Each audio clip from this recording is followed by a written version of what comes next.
We're back, baby, and the U.S. men's national team are back. Another 3 World Cup qualifying games coming up right around the corner. The first one being tomorrow with Jamaica. Sargent Strikes is back. Let's go.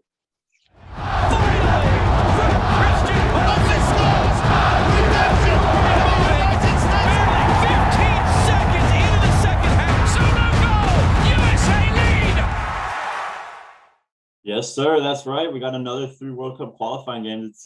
These windows keep coming fast, and with big games in each one, it's an exciting time, especially with club season in between. There's been so much happening, but first and foremost, we got to talk about that squad going into this window. There's definitely been a few changes. We got a different likes of opponents going into this, so. We're definitely gonna look a bit different, but also personnel wise, there's some surprises in the squad. And obviously, the biggest thing not there, the biggest player not there is Christian Pulisic. Obviously, got hurt in that last round of qualifying, an ankle injury after getting clamped. Still not ready to go yet for the U.S. So that is a big loss. However, there are definitely some other guys that got left out, not due to injury. Maybe like a guy like Josh Sargent or Daryl DK, who I know you mentioned pre-show that you wanted to talk about. Yeah, it's interesting, especially after that last rotation, when we had so much struggle in the final third, especially with our front 3. Gregg didn't show any sympathy in this roster. I mean, Josh Sargent has been one of our true guys, one of our go-tos in recent times. But it didn't really work out for him, and it's not really working out for him right now at the club level either. So for him to kind of put his foot down and turn towards someone like Pepe, this is a huge opportunity for Pepe now. Taking kind of seeing what he can do while he's putting his full trust in either Pepe or Zardes, which are the only 2 natural, strikers in the team. Yeah, and you talk about those are 2 guys that are on fire in the MLS. Josh Sargent, yeah, he started the last 2 games for Norwich in the Premier League, but he's yet to score a goal over there in England. He scored one, or actually scored 2 and had an assist against Bournemouth in the EFL Cup, but then didn't feature against Liverpool. For him, he's still trying to get over that hump, adjusting. And I think he can definitely do it. But at the end of the day, he's got to put the ball in the back of the net. That's how it is in the Premier League. And that is how it has to be with the national team. And the reality is Ricardo Pepe has done that in MLS, and he's shown to do that, even though his national team experience is very short. He's done that at a high level and came in clutch in that last game and got us the W. Yeah, and I think this is exactly what was needed for Pepe. I mean, we've given that kind of opportunity to, we've seen Siruchu and Pifak given that opportunity. We've seen DK given that opportunity. Obviously Sargent, players like that, and now it's only right that with Pepe's form that he gets the chance to have his say in this team, just like all of our other strikers in rotation have, because there's, like we always talk about, there's no real number 9 cemented down. So might as well give these guys an opportunity to step ahead of the rest and say, I can get this done. We talked a little bit last episode, obviously Pepe's new to this scene. I don't want to get too hyped yet, but this is definitely his chance to prove himself. I mean, yeah, and we talk about these young guys and who's going to be that striker. It's such a position of need in this national team. It seems like that's where we're lacking. We have a lot of talented players, but they're just not putting it together. Pifak is a guy that we've seen actually score some goals so far this season. Since our last episode, he had the game winner, I believe it's since our last episode. He had the game winner against some specific club team. I can't remember who though, Ryan. Yeah. Can you? We already talked about it last episode. We talked about it last episode. Yeah, but I mean, regardless, he's for young boys. He has been prolific. Can't be mad for him to score against Manchester United. I mean, that's my club, but at the end of the day, red, white, and blue through and through. So great to see him do that.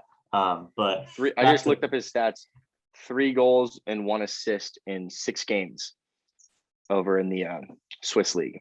Yeah, and it seems over in the Swiss league too is that they're kind of building a good amount of trust in the guy. I mean, he's scoring on big occasions. He's scoring goals when it counts, and they're really liking the guy over at Young Boys. So it's great to see him finding a good, comfortable place to play.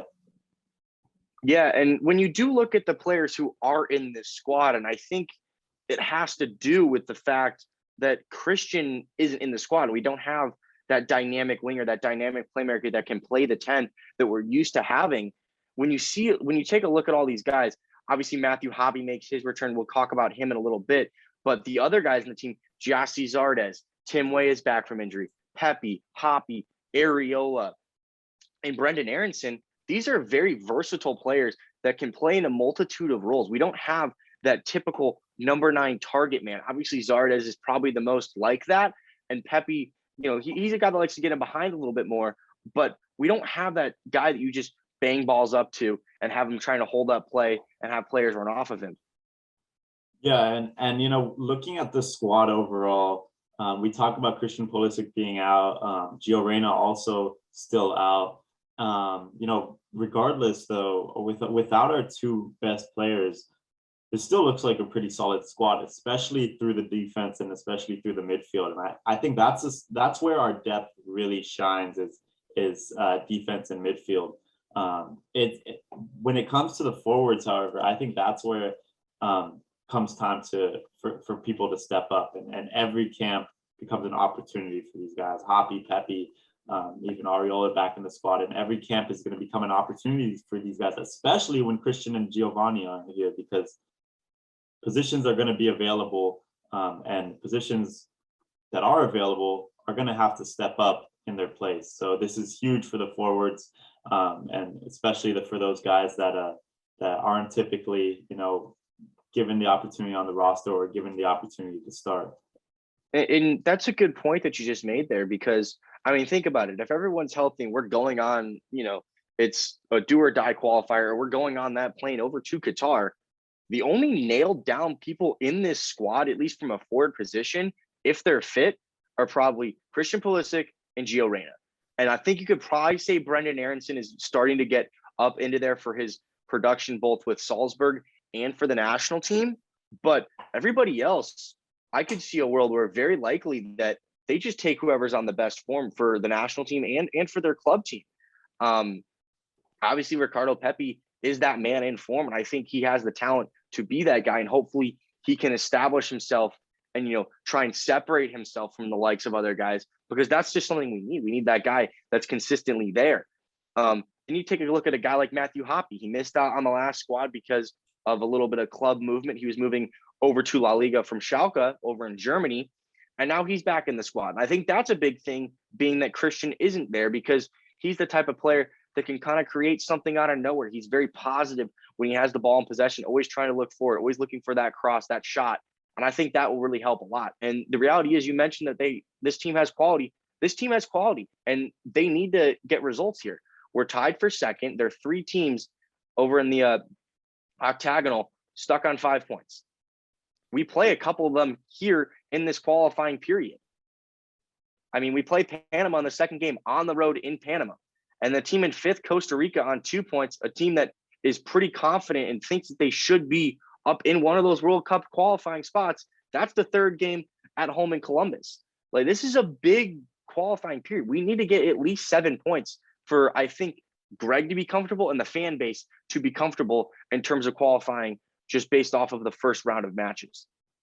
Yeah, and then, before we get more into the other parts of the squad, I mean, you talk about our opponents in this window, and they're all like those kind of those mid-tier teams who are going to want to push for results, push for World Cup qualifying. It's not we're not going to against anybody who's kind of waving the white flag already. These are guys that are going to want to fight. They're guys that saw what happened in 2018, and they're saying, USMNT isn't a nailed on qualifier. So these, especially, it's when it comes down to Canada or Mexico, it's likely those guys will qualify. But The games we're playing this round is really when we're going to be going up against guys with fight and guys who think that they deserve a spot over us. So it's going to be interesting. Before we get too much more into our opponent, real quick, I do need to mention someone who's been absolutely on fire. And Ryan, do you know who that man is? He's been an assist machine as of late. And that is Tim Weah. 2 assists in his last 2 games. Actually assisting Jonathan David, who another CONCACAF boy playing up there up north with Canada. So I wanted to give him a shout out. I think that's going to be important for the team having him back from injury, being that we don't have Christian or Gio, who we usually have on those wings, because we will need him and Brendon Aronson. I'm sure we'll get into that conversation in due time, but we'll need them to stand up. Let's go to the midfield. Just going to go through this squad. And the first thing that stands out is Eunice Musa's back. Obviously, he missed out on the last one due to an injury he sustained in preseason. He's back playing for Valencia, and he's back in the squad. And I think that's very, very, very, very positive for our midfield. Yeah, and having Eunice Musa back is part of the reason that I didn't really grimace when seeing the lack of Christian Pulisic, the lack of Giovanni Reina, because we got Eunice Musa back in there, and that's just a big name. Having all these big names in midfield is just super comforting. But my one concern is, we talk about the big names, but what happened last time around? Weston Mckennie, Tyler Adams, they really didn't show up how we wanted them to. So we could be all excited however excited as we want to say, we got this good list of names going out there, but it all comes down to how they're performing. Tyler Adams complaining about, stuff being too hard over on American soil. But we'll see how they do this time around. Weston Mckennie is also one of the bigger names that struck me. Yeah, we weren't sure if he was going to be.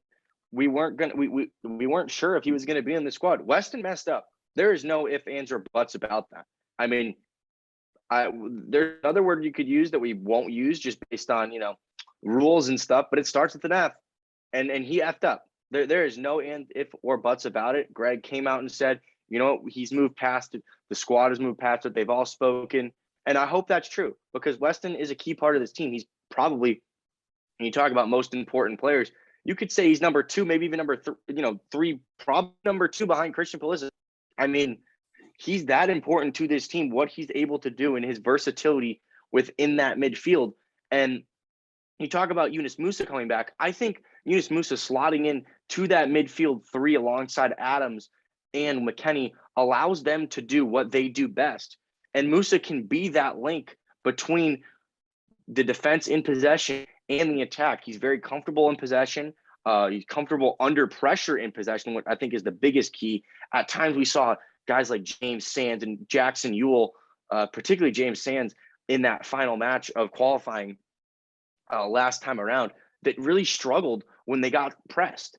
Eunice Musa is able to just collect the ball, move it on to the next guy. He's also able to drive forward with the ball, unlike a lot of the other midfielders that we have at our disposal. And that is key for breaking down an opponent's back line, and that'll allow him to play in behind the likes of a Brendon Aronson, the likes of a Timothy Weah, a Ricardo Pepe. And I think that's going to be huge. And hopefully we don't have a Gregg Berhalter special where he decides to completely change the entire tactical. I'm almost becoming Stephen A. Smith out here. Like I'm stuttering. It's like he just decides to switch up everything. We're going to do the entire different formation, and we're going to go the back 5 or a back 3 and do this all in the most important game. Like we can't do that. Go 4-3-3. That's where the players are comfortable, and that's what we've played our best football in. Let's go with that. Let's give our best 3 midfielders out there, and let's win the battle in the middle of the park and allow the likes of a Brendon Aronson to do their job and have a little bit of magic and help us win in the final third. Because this Jamaica team's good. They got some players. And that's the first game. And you can only look at that first game because 3 points is a must. Jamaica, as we talked about, is a team that wants to be pushing. They expect to be fighting for one of those final World Cup spots. This is a game on home soil. You're tied for second place with 5 points through 3 games. This 4th game needs to be 3 points. I'd probably say this out of all of them is the most important game. Yeah, and before we get too much into formation, too much into our tactics against Jamaica, I want to go. Yeah, we're getting ahead of ourselves. No, I don't blame you, man. I get Stephen A. Smith on that too. So, but before we do that, let's talk about our defenders, and then we could get a little bit into our predictions. Oh, before we didn't give a shout out to Gianluca Busio and Luca Della Torre are also in the squad. We'll see how much they play a part of it, but obviously Busio got his first Serie A goal, so shout out to him. I know he's been balling out there for Venezia. And Luca Della Torre playing for Heracles. A question in regards sorry, to, go for it. No, sorry. A question in regards to just the midfield real quick. We do have Eunice Musa back, but we also had Eunice Musa in the Nations League where he didn't see the field all that much. So do you think that this obviously we'll talk some more in the formation section, but do you think he comes into this squad as a big name? I think he should. I think the reality is obviously Sebastian Lletget is Gregg's guy. And I honestly would almost think that maybe Sebastian Lletget would possibly go into one of those winger roles as opposed to playing in the middle of the park. Like we said, one of those Nations League game against Mexico was that game where he just completely changed everything. He decided to go back 5 and everyone was just like, what the heck? It's also possible that we see a Kellen Acosta who did struggle at times in that last qualifying period. But if he wants to free up Tyler Adams to be a little bit more offensive, maybe we see a Kellen Acosta come in. I think I've been on record multiple times saying our best midfield, our most athletic midfield, the way we can press and the way we can counterattack. And honestly, those 3 players in possession too are our 3 best possessive midfielders. I think they just are the most well-rounded midfield 3 that we have. And then you insert a guy like Kellen Acosta that can do the dirty work, maybe in the final 30 minutes of a game when you're trying to hold on to a lead or you're chasing a game, if that makes sense. I think that's kind of how things sort of fit in. Yeah, and so we'll see what Gregg deems fit. Hopefully no surprises was what I'll say. But moving on to defense, when it comes to the defense, we're looking good in the wide areas. I mean, our options there, Bello, Yedlin, not Robinson, but Serginho Dest. Yeah, Robinson, one of the Robinsons. Robinson, yes. Okay. And then, but our wide areas are looking good. But Jack what do you think comes back into the team? What are you thinking goes on in the middle of the park since John Brooks had to be withdrawn from the squad and replaced with Walker Zimmerman? So wide areas could be just our classic Dest and Anthony Robinson, but what are we thinking goes on in the middle? I think that's the tricky question, isn't it? I mean, I was thinking maybe there's an obvious answer, but there's not. I mean, think about that. John Brooks was the guy that was withdrawn in that final game of the last qualifying period because it was against Honduras, right? I don't know why I'm blanking all of a sudden. Yeah, against Honduras. Sorry. I don't know why I'm blanking, but he was the guy that was drawn at halftime because he wasn't playing well. John Brooks hadn't been on top of his game the last couple times for the U.S. men's national team. As much as and as big of a leader as he is and as good as passing out of the back, he made some mistakes and his fitness has been a question. So this was definitely something I'm sure Gregg was preparing for. And, maybe it's as simple. And Miles Robinson had a great Gold Cup. He was one of the better players in the last qualifying cycle. But, the guy who might slip in next to him, I'm thinking it might have to be Chris Richards from Hoffenheim. Obviously, he missed out on the last one. And he was a guy that we were talking about, why isn't he in the squad? He's been playing really well in Germany, very talented young defender who's mature beyond his years. He came up through Bayern Munich, has gotten first team minutes for them. He's playing over in Europe, in the Europa League for Hoffenheim in the Bundesliga, and he's doing very well. So I think maybe Chris Richards is the guy that they slot next to him. Obviously, they could throw in a guy like Mark McKenzie, who we've seen good performances from. Walker Zimmerman, we know he's an experienced defender over there in MLS. And maybe they throw a crazy one out like Tim Ream, which I don't think we should do. We can't put it past Gregg to pull something crazy. I think Tim Ream was actually withdrawn from the camp as well.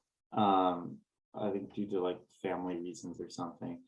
But going back to those guys in the center, I think, like you mentioned, his performance in the Gold Cup can't be, overseen. I think Miles Robinson is going to have one of those spots in the back line. I think it's just a question of who's going to be next to him. And when it comes to me, I think my first instinct would be to go with Walker Zimmerman next to him, and that's just because of the experience, like you mentioned. I mean, we can go for some other combinations.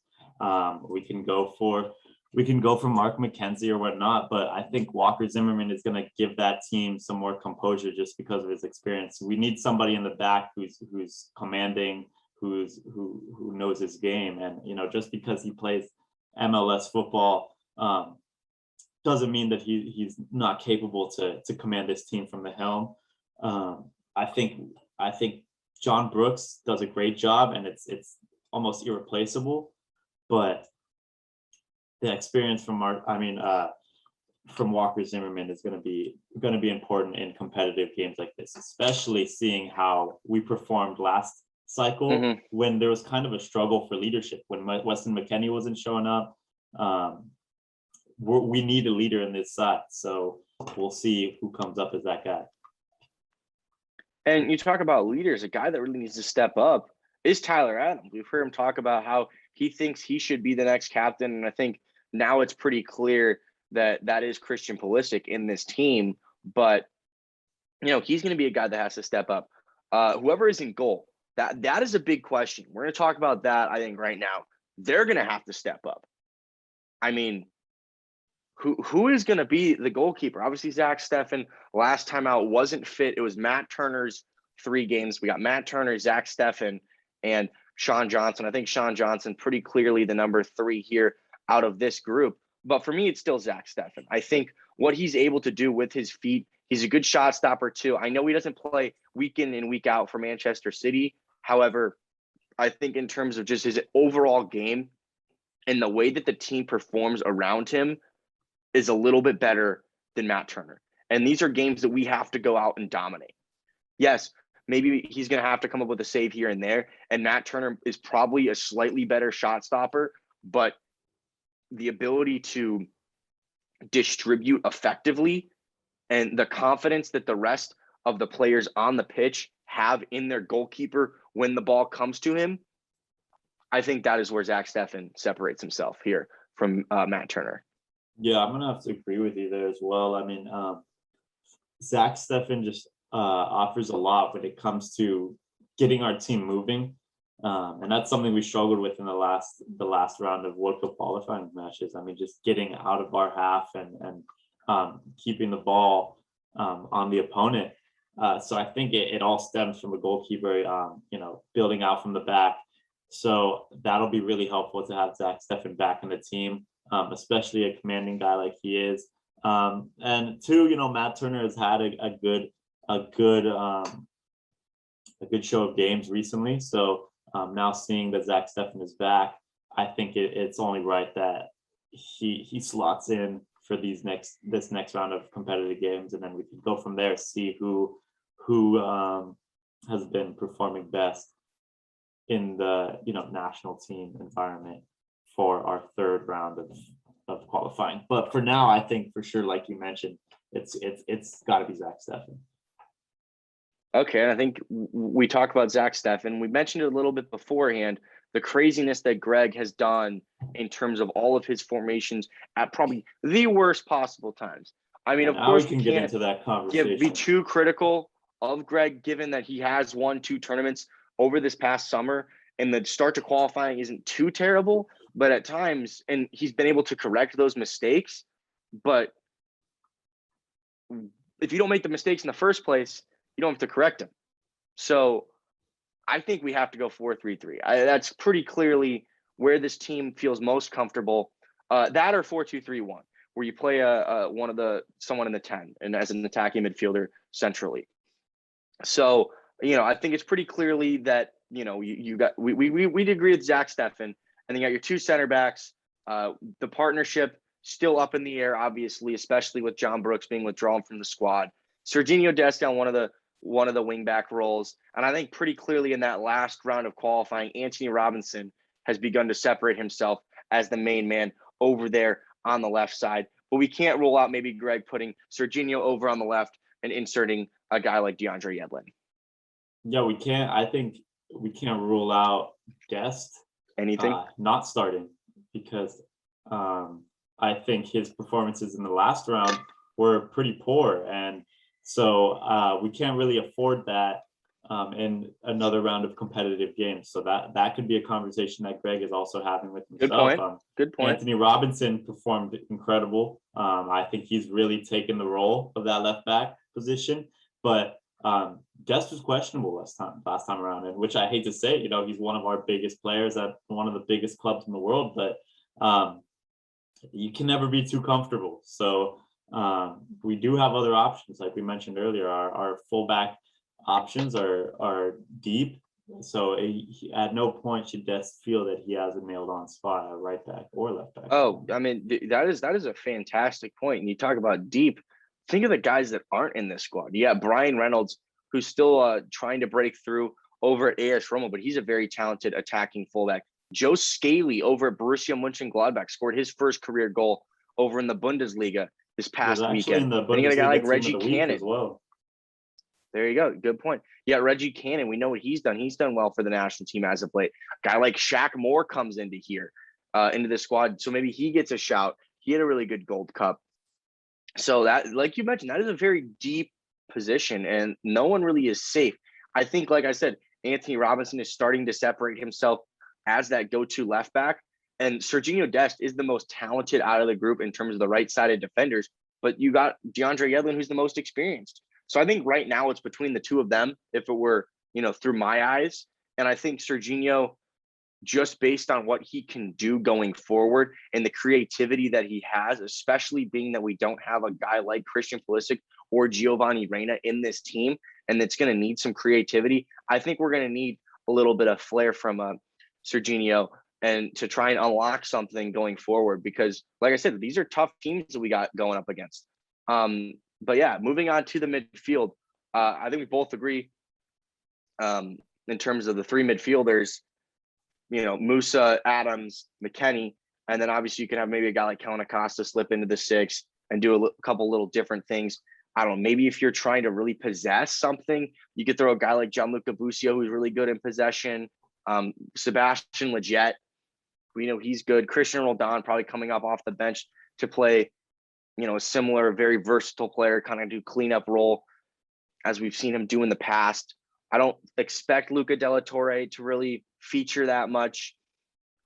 And then, but yeah, do you have any comments in the midfield before we go talk about who's going to be the front three?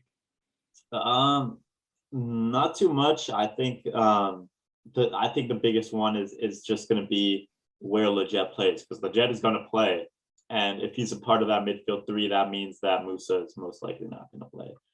Whether that's a sub, maybe more likely, but we'll see who starts. I think if we play a 4-2-3-1, it's probably more likely that Lletget plays, even though I don't think he would plays out wide probably. Yeah. I think that if we do 4-2-3-1, he'd probably be more likely to play out on the wing and maybe move a guy like Brendon Aronson centrally. Although I expect more to be a classic 4-3-3. But as we mentioned before, who the hell knows? Gregg could go, 4-2-4, like for all we know, like, and just completely bombard us and surprise us and have to change everything at halftime. Yeah, so but it could also work. I think is the big question mark. And I think the second question mark with an asterisk next to it would be if Mckennie and Adams are going to perform, because we put a lot of trust in them in that midfield. We hype them up, we gas them up as some of our best and most important players. And I don't want to turn my back on these guys yet. They're phenomenal players, but we need them in big games. We absolutely need to be able to count on these guys. And for the most part, especially Weston Mckennie, Weston McKennie's had his best performances in the biggest moments. He just really did something stupid last time around.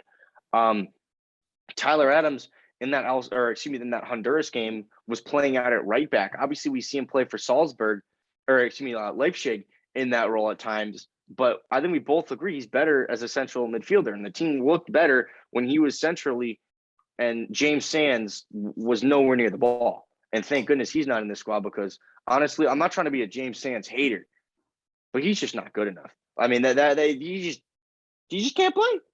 Not at this level. I'm sorry. I know there are a lot of guys that are fans of him. And I hope he gets better, and I'm cheering for him to do well. But at the end of the day, it's just the other players around him are better. But enough of the anti-James Sands talk. Though, I think oh boy, it's good to have him as an option. No, it's good to have him as an option. Yeah. But we can't be putting trust into him in competitive games. Bring him out to the friendlies. Let's have him play in the friendlies. Let's put Jackson Yule, James Sand. Let's have these guys play out in the friendlies. But come on, playing in World Cup qualifying. Come on, Greg.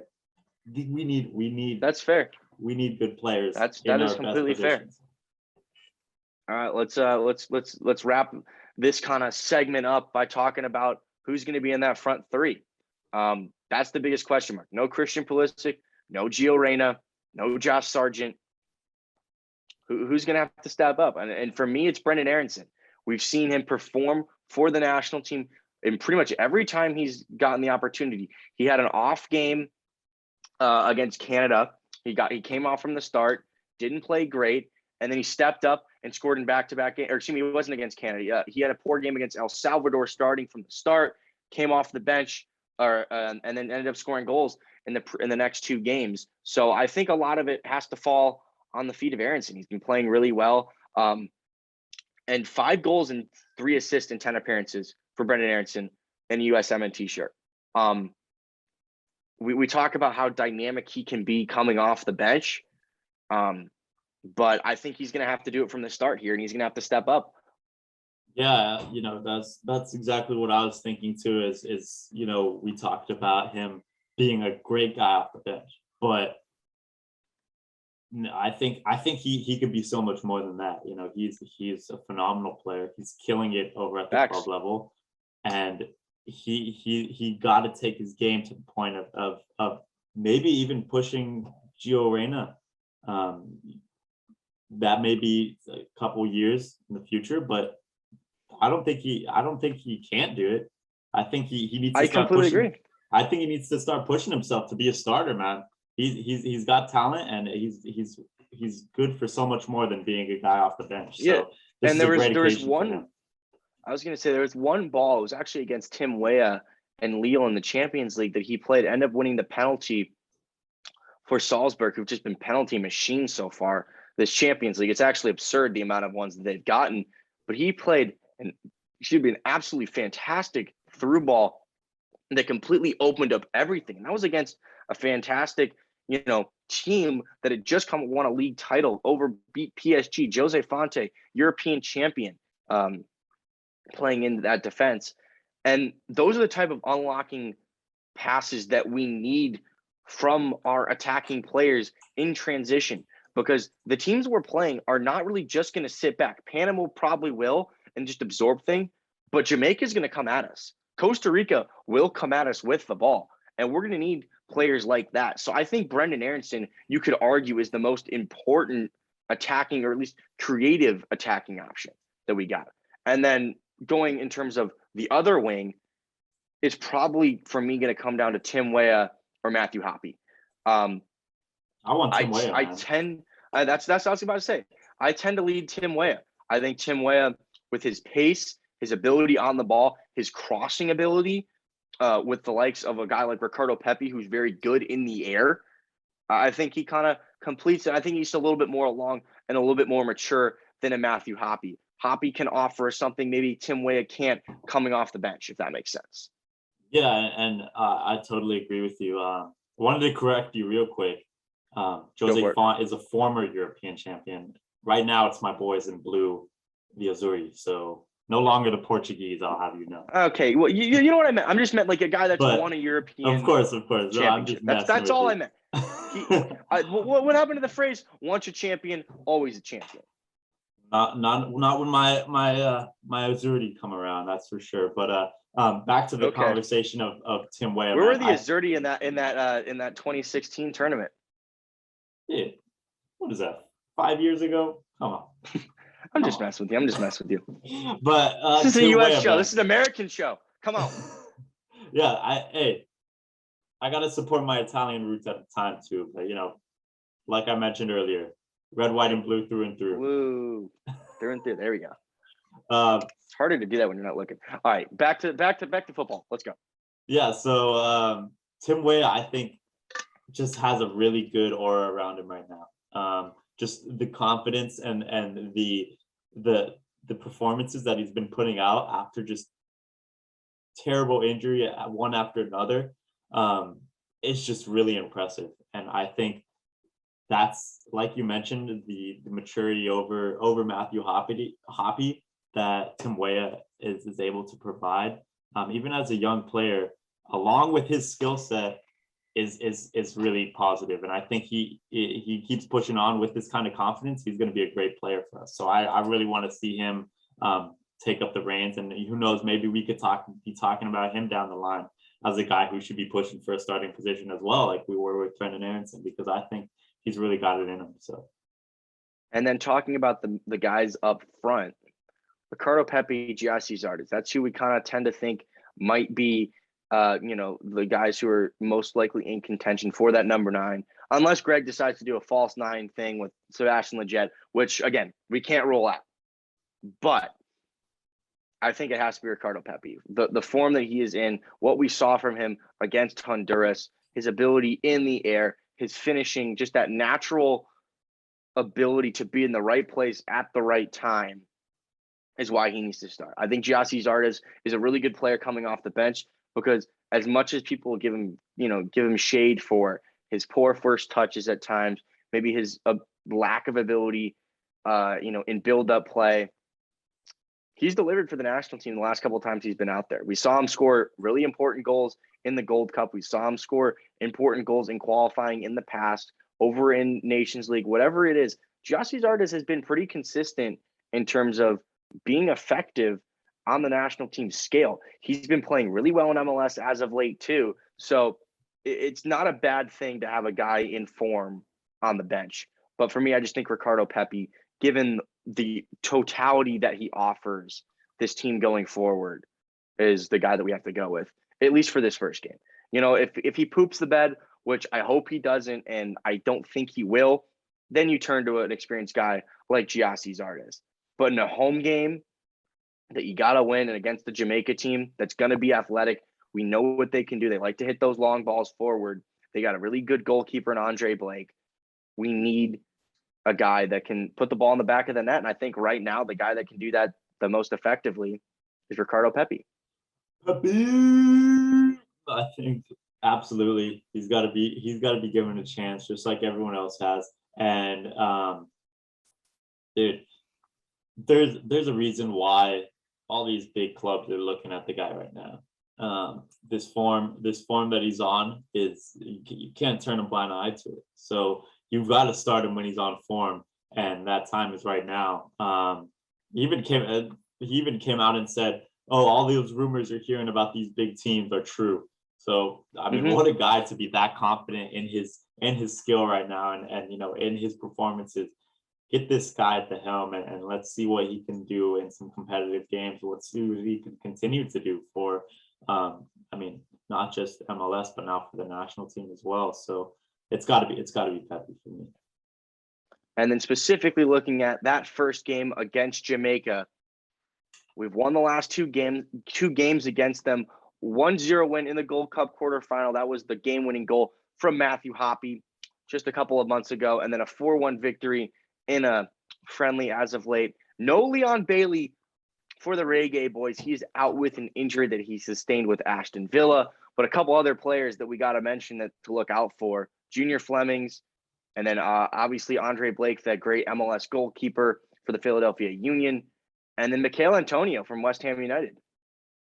They got some players, man. They got some dangerous players that can do damage to this back line, that can put them in the back of the net and can really cause us some problems. Yeah, and I just want to go back and talk about those two most recent games. Obviously, the friendly, we beat them 4-1, but two of those goals came past the 80th minute mark. And, if we didn't get a first goal, who knows how that game could have ended up.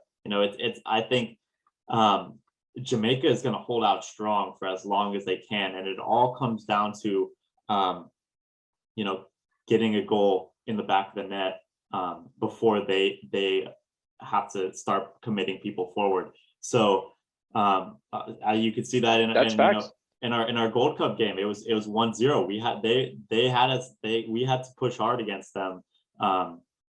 But if we're able to get that goal past them, that's when the seal could potentially break. Mm-hmm. But I would not expect this game to be easy by any means until that point. So it's going to be a test for us to get the first goal. Yeah, and you talk about the way that Jamaica play, and a guy like Michail Antonio, how big, how fast, how strong he is, and his ability to run the channels and get in behind a defense and finish it once he gets those opportunities. We've seen him do it for West Ham United time and time again.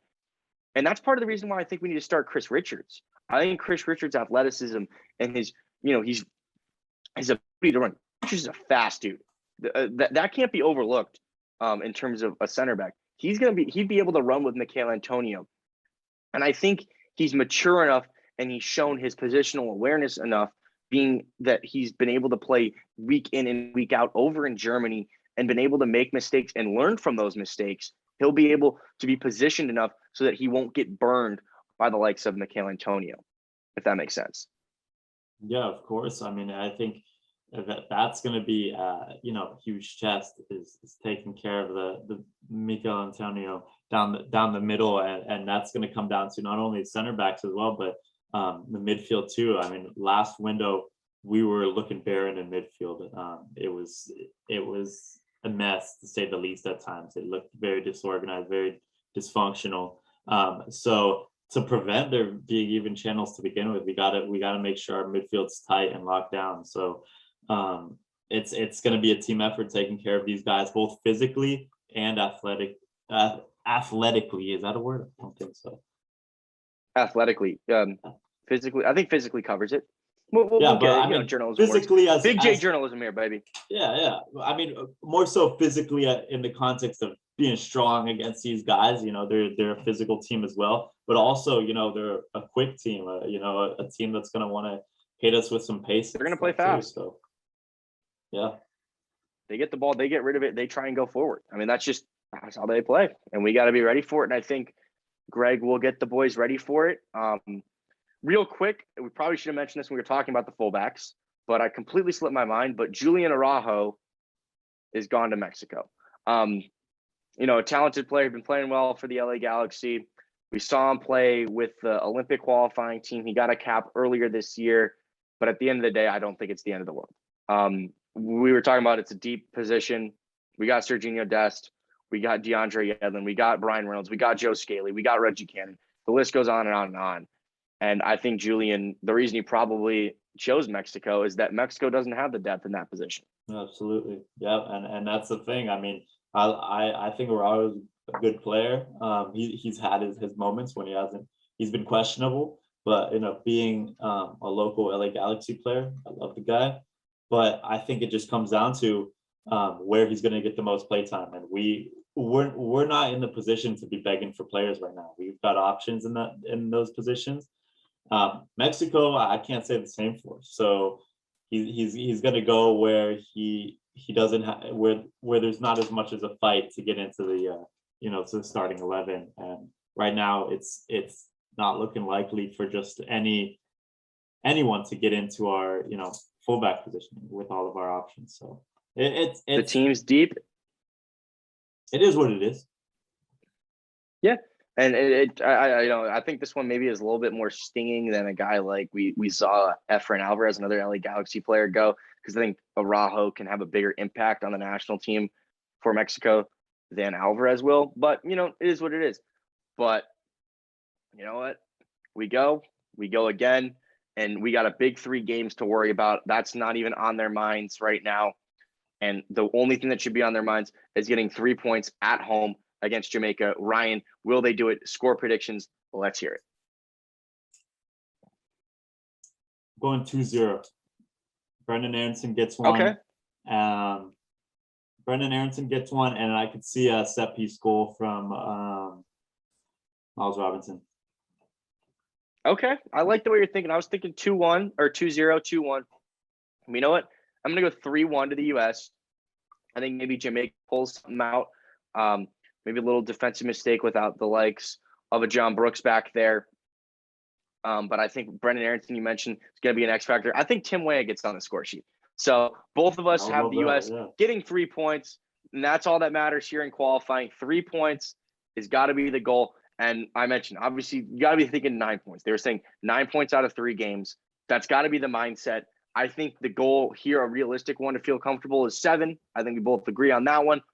Everyone, please stay tuned for all of the content that we got coming out. We got IG live shows, YouTube videos, social media stuff, podcast form, whatever you guys want. Stay tuned.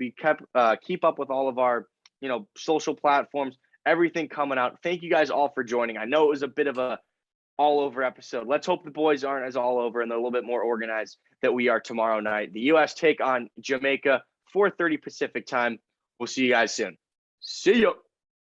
See you guys.